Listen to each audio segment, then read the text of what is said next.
What if I told you that 5 focused minutes does more for your playing than an hour of just going through the motions, doing a routine, being a bit checked out? Today, I want to challenge the idea that practice has to be long to count because it doesn't. It just has to be real. And where you locate your instrument in your room and how you have a space available to do quick 5-minute practices is key in this solution. I can't wait to share it with you. If we haven't met, I'm EP Archer, and I help committed adults play the violin with beautiful tone and confidence without giving up the music that they love. So we get into an all or nothing trap. If I don't have at least 30 minutes, an hour, some of us think even more than that, then I can't practice or my practice doesn't count. And that simply is not true. In fact, it's the opposite. Short bursts of practice are shown in studies to be more effective with focus, with goal setting, with somatic response, and with engagement. And let's cut to the chase and be honest. If you are only practicing when you have an hour, you probably almost never practice unless that's part of your job or your work. So 5 minutes a day is doable for anyone in any situation with any schedule. So let's talk about how to implement that because it can change your life. And here's my experience with my students and myself. When you decide, choose, make a commitment to practice for just 5 minutes, usually what will happen is you'll end up practicing a little longer. And if you only have the 5, that's great. Only use the 5. Let's talk about a few real world situations to go ahead and implement that. If your violin or your instrument is in your case and it's put away, there's no way you can practice for only 5 minutes. So you would have to at least set aside 10 minutes to get out the instrument, put the instrument away, and then maybe have 5 minutes in between if you're fast at grabbing it out. A better solution is a wall hook, a violin stand. If you have animals, make sure you're putting it out of the way of animals, but being able to reach and grab your instrument at any time can change your life. And I can tell you, I upped my practice time by over 30 minutes a day just having it handy. Somebody's late, something isn't happening on time, I'm waiting for my kiddo to be ready. I've got 5 minutes all over the place. I just don't have time to go ahead and unpack it and rosin my bow and get it out. And then, oh gosh, I have to put it away. And now 5 minutes is gone, right? So have your instrument accessible. Does it take a little extra work? Yeah, you can get a $50 really quality stand. I've had mine actually for almost 30 years. It's sturdy, it's durable, it does the trick. And they also have really solid wall hangers too, where you just have your bow and your violin right there on a hook. You can grab it anytime and it stays out of the way of all the activities of the home as well. When you get to your 5-minute structure, what's great about this is you can set one quick goal and you can jump into it. When we do an hour-long practice session, we want to make sure that we've got technique, that we've got scales, arpeggios, exercises, that we are practicing passaggi or etudes or the most difficult passages, that we cover our solo material, that we do some review to go ahead and reinforce things that we already know and already are doing well with, and that we do something fun, creative, outside of the box to get our brain working in a different way. The cool thing about 5-minute sessions is just pick one of those. I'm just going to do 5 minutes of technique. And heck, if you're doing 5 minutes of technique, you don't even need your instrument. You can do that with your hands. You can do it with a small dowel. You can do it with an egg shaker. You can do it with whatever is present that's an object that you can pick up, because when we do motions that are meant to create fluidity and automation on our violin, without the violin, it gets programmed so much better. We can see the whole view. We can see the angle of our elbow on our left hand coming around.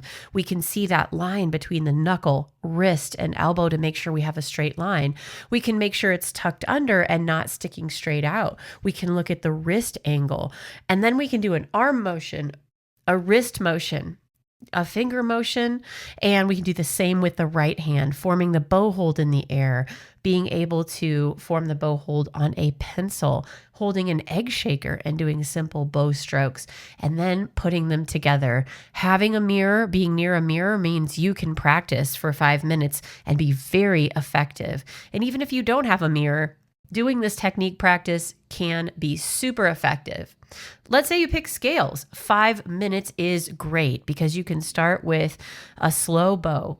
You can do 4 times repetition on each note to really hone in on your intonation and switching from note to finger, or switching from position to position if you're shifting, or doing non-vibrato versus vibrato, and taking that scale through the modes. You can take the scale in thirds. You can do arpeggios. You can do a scale exercise. You could do the pentatonic version, the blues scale version. In 5 minutes, it's fun because you can really see how many different variations can I get in that 5 minutes. And wherever you start, pick up the next time.